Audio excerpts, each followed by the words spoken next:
क्या आपको भी मेरी तरह बारिशों में पकोड़े, समोसे इस तरह की चीज़ें बहुत पसंद हैं? जैसे ही मानसून का सीज़न आता है, बारिशें होती हैं तो हमारा दिल चाहता है किचन में कुछ ऐसा चटपटा-सा बनाने को जो कि खाने में बहुत लज़ीज़ और बनाने में भी आसान हो। तो आज की ये रेसिपी इसी लिहाज से है। बिस्मिल्लाहिर्रहमानिर्रहीम, अस्सलाम वालेकुम। शुरू अल्लाह के पाक नाम से जिसकी रहमतें और बरकतें हमारे खानों में शामिल हैं। आज हम बनाएंगे बहुत ही स्पेशल, बहुत ही कमाल की आलू कतली। ये क्रिस्पी आलू कतली है और जब एक बार आप इसको बनाएंगे आपके बच्चे तो इसको बेहद पसंद करेंगे, साथ जो घर के बड़े हैं उनको भी ये बहुत पसंद आएंगी। तो किस तरह से बनाएंगे इनको, शुरू करते हैं बनाना। बिस्मिल्लाहिर्रहमानिर्रहीम। सबसे पहले जो है हमने यहाँ पे 5 से 6 छोटे वाले आलू लिए हैं।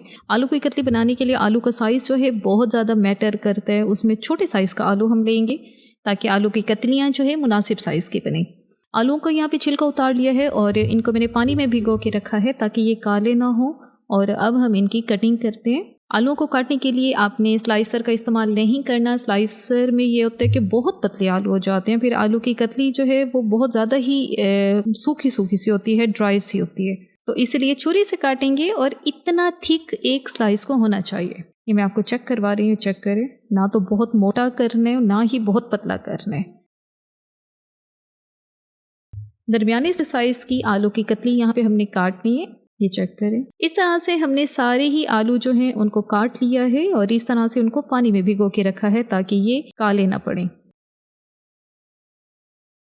अच्छा, अब यहाँ पे पानी में भिगो के रखने के बाद आलूओं को अच्छे से 1 से 2 बार धो लेना है साफ़ पानी में, ताकि आलूओं में काफ़ी सारा स्टार्च होता है वो निकल जाए। स्टार्च क्या होता है, जब आलू को पानी के अंदर आप मिक्स करेंगे, थोड़ा सा मसलेंगे तो वो पानी जो है सफ़ेद सा हो जाएगा। तो उस सफ़ेद पानी को गिरा देना है, दोबारा से साफ़ पानी में अच्छे से धो के उसको छलनी में रखना है। आलूओं को हमने अच्छे से साफ़ कर लिया है और ये चेक करें। इसके बाद यहाँ पे इनको किसी भी छलनी में रखें ताकि जितना भी पानी है वो सारा खुश्क हो जाए और आलू जो है अच्छे से ड्राई होने चाहिए। अब इसमें शामिल करेंगे कुछ मसाले। सबसे पहले डालेंगे इसमें नमक। नमक जो है हस्बे ज़रूरत इस्तेमाल कर सकते हैं, लेकिन मैंने यहाँ पे 1 चाय का चम्मच इस्तेमाल किया है। लाल मिर्च का पाउडर 1 चाय का चम्मच, इसको डाल देंगे। ये भी कम या ज़्यादा अपनी चॉइस के हिसाब से कर सकते हैं।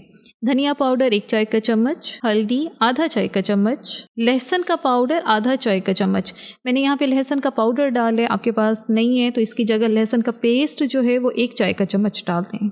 अदरक का पाउडर ये 1/4 चाय का चम्मच इस्तेमाल करना है, इसका फ्लेवर बहुत मज़े का आता है आलू की कतली में। साथ इसके डालेंगे 1 अदद अंडा।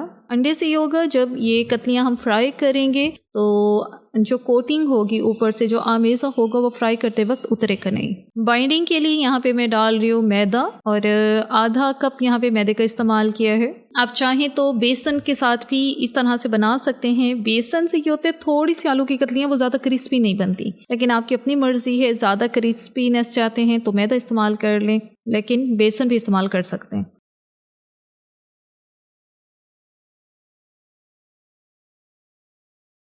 अच्छे से मिक्स करेंगे। अभी हमने यहाँ पे इसके अंदर पानी का इस्तेमाल नहीं किया क्योंकि अंडा डाला हुआ है। अंडे के साथ हम इसको पहले अच्छे से मिक्स करेंगे और ज़रूरत पड़ेगी तो थोड़ा सा पानी डालेंगे, अगर ज़रूरत नहीं है तो फिर नहीं डालेंगे। अच्छे से मिक्स कर लिया है और आपके सामने यहाँ पे पानी का इस्तेमाल मैंने बिल्कुल नहीं किया क्योंकि मुझे ज़रूरत ही नहीं पड़ी। अगर आप बेसन या मैदा जो ज़्यादा शामिल कर रहे हैं तो पानी फिर थोड़ा सा 1 चम्मच 2 चम्मच जितना फिर आपको डालना पड़ेगा।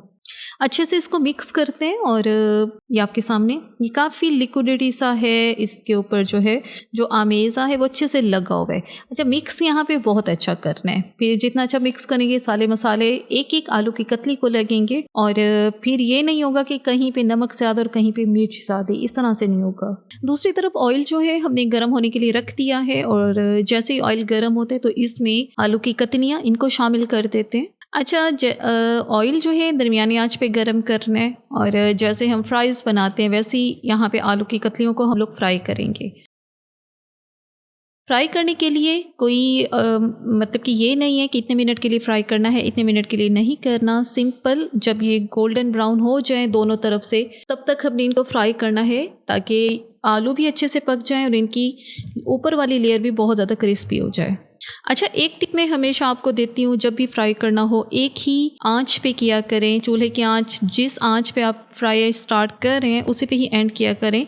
और ख़ास तौर पे जब निकालने का टाइम होता है ऑयल से बाहर किसी भी चीज़ को, तो फिर चूल्हे की आंच को आपने मीडियम हाई पे करना होता है। ज़्यादा आंच होगी, ऑयल जो है टेम्परेचर एकदम से ज़्यादा हो जाएगा और फिर जो चीज़ हम फ्राई कर रहे हैं उसको जब ऑयल से बाहर निकालेंगे तो उसके अंदर ऑयल नहीं होगा। हम लोग ये गलती करते हैं कि फ़ौरन से जब निकालने का टाइम होता है तो चूल्हे की आंच कम कर देते हैं, उससे टेम्परेचर एकदम से डाउन होता है और जितना भी ऑयल होता है वो जो चीज़ हम फ्राई करें उसमें चला जाता है। तो इस चीज़ से बचने के लिए आपने ये छोटी छोटी टिप्स होती हैं जिनको कुकिंग में लाजमी जो है ध्यान में रखा करें। जब तक कि आलू की कतलियाँ मैं यहाँ पे फ्राई करती हूँ तब तक जो है आप वीडियो को देख रहे हैं तो इसको पसंद आ रही है, इसको लाइक कर दें, शेयर कर दें। चैनल को सब्सक्राइब नहीं किया हुआ तो इसको सब्सक्राइब भी कर दें। तो बस ये यहाँ पे आलू की कतलियाँ अच्छे से गोल्डन ब्राउन हो गई हैं, इनको गर्म तेल से बाहर निकालते हैं। और यहाँ पर बहुत ही मज़ेदार, बहुत ही क्रिस्पी करारी सी आलू की कतलियाँ जो है तैयार हो चुकी हैं। बरसात के मौसम के लिए ये आइडियल स्नैक्स हैं। मॉनसून है, बारिशों का सीज़न है, ज़रूर इस तरह की कम बजट वाले स्नैक्स घर में बनाएं, क्योंकि कम बजट में ज़्यादा क्वांटिटी में जो है आप इसको घर में बनाएंगे और यकीन करेंगे इतने मज़े के हैं, इतने कमाल के हैं। बच्चे तो बच्चे, बड़े भी घर के इसको बहुत पसंद करेंगे। खुद मेरे अपने बच्चों को ये बहुत पसंद है और आप ज़रूर इसको बना के दें। किसी भी हाई टी के लिए भी आप इसको बना सकते हैं या शाम की चाय के लिए, तो ये मतलब कि बहुत ज़रूरी भी हैं और बहुत मज़े के लगते हैं। हमेशा की तरह क्रिस्पी आलू की कतली है तो यहाँ पे हम इसको केचप के साथ ही सर्व करने वाले हैं। इसका जो गोल्डन सा कलर है इसको देख के आपको आइडिया होगा ये कितने क्रिस्पी, कितने बेहतरीन बने। मसालों का इस्तेमाल इसी तरह से ही इसके अंदर करना है ताकि ये दिखने में जितने अच्छे लग रहे हैं खाने में भी ये बहुत मज़े के लगें। तो बस जी आज की इस वीडियो का यहाँ पे इख्तिताम करते हैं। इंशाल्लाह अगली दफ़ा एक और बहुत अच्छी सी वीडियो लेके आपकी खिदमत में हाजिर होंगे। तब तक के लिए अल्लाह हाफिज़।